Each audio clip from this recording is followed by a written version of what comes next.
What's up, guys? This is Jake doing a quick review today on the Cricut Explore Air 2. And if you've never used one of these things before, they are so stinking cool. I actually had a friend who recommended it to me.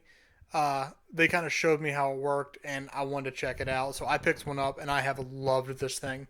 You can see right over here, simple open button, and then you can see what it looks like here on the inside.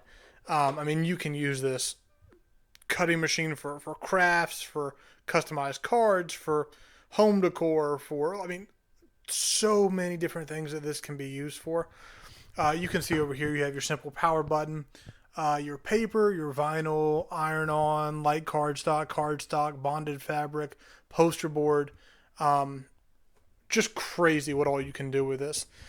If you're looking to use Bluetooth to connect it, it's compatible with iOS, with Android, with Windows, with Mac, and pretty much whatever you have.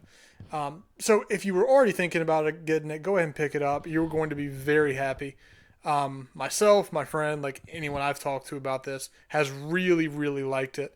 It's honestly surpassed what I kind of expected it to be. So if you're looking for one, pick it up. Highly recommend it, and I don't think you'll be disappointed.